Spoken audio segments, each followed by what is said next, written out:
পলাশ সাহা আর সুস্মিতা সাহার গল্পটা কি মনে আছে? সুস্মিতা সাহা একজন শিক্ষিত, সুন্দরী, প্রতিভাবান তরুণী। তার বাবা মা অনেক স্বপ্ন আর বিশ্বাস নিয়ে তাকে একটা উচ্চবিত্ত পরিবারে বিয়ে দিয়েছেন। তারা ভেবেছেন বড়লোক জামাই মানে মেয়ের জীবনে নিশ্চয়তা, কিন্তু বাস্তবতা ছিল তার সম্পূর্ণ উল্টো।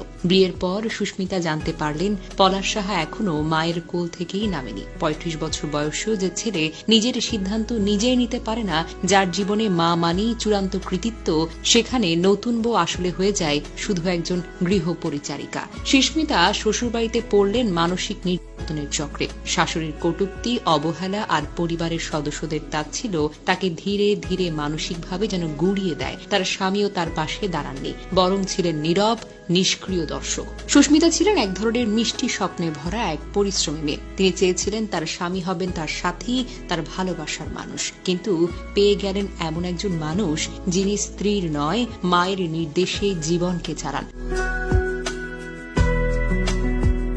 শুধুমাত্র ফ্ল্যাট, গ্যারেজ আর বিদেশ ফেরত জামাই মানেই ভালো পরিবার নয়। ভালো পরিবার মানে একটা ঘর যেখানে মেয়েটিকে মানুষ হিসেবে সম্মান করা হয়, যেখানে শ্বশুর শাশুড়ি মেয়েকে দাসী নয়, সন্তানের মতো করেই ভালোবাসে, যেখানে মেয়েটা রাতে নিশ্চিন্তে ঘুমাতে পারে ভয় না পেয়ে, যেখানে তার কান্না উপহাস নয়, বোঝার চেষ্টা করা হয়। আজকাল বহু উচ্চশিক্ষিত মেয়ে ভালো পরিবারে বিয়ের পরে বুঝে আমাকে সম্মান নয়, শোপিস হিসেবে আনা হয়েছে। তার ব্যক্তিত্বের দাম নেই, চাকুরির অনুমতি নেই, স্বাধীনতার কোনো নাম নেই। কেউ বলে তুমি কাজের লোকেরও যোগ্য না, কেউ বলে আমাদের মানো না মানো, নয়তো এই বাড়ি ছাড়ো। কেউ বলে তোমার কষ্টের গল্প কেউ শুনবে না। এইসব শব্দ না থেকেও ব্যবহার, দৃষ্টি আর আচরণে মেয়েটাকে বোঝানো হয় তুমি এখানে বাহিরের কেউ। ধরুন কোনো পরিবারের প্রতি মাসে লাখ টাকা উপার্জন হয়, ছেলের চাকরিটা বড় কোম্পানিতে, কিন্তু সে পরিবারে একটা শিক্ষিত মেয়েকে বলা হয় তুমি আমাদের স্ট্যান্ডার্ডে মেলো না, অথবা তোমার মতো মেয়ে তো কাজের লোকেরও যোগ্য না। তাহলে সেখানে টাকা থাকা মানে কি সম্মান আছে? না, টাকা, সামাজিক অবস্থান কখনোই মানুষের মূল্যবোধকে নির্ধারণ করতে পারে না। অনেক বাবা মা দেখতে সুন্দর, পড়াশোনা জানা, শিক্ষিত, তবুও তাকে ভালো চাকরির ছেলে বা উচ্চবিত্ত পরিবার ছাড়া অন্য কোথাও বিয়ে দিতেই চান না। তারা ভাবেন আমার মেয়ে বড় লোকের বউ হবে, এটাই যেন জীবনের সার্থকতা।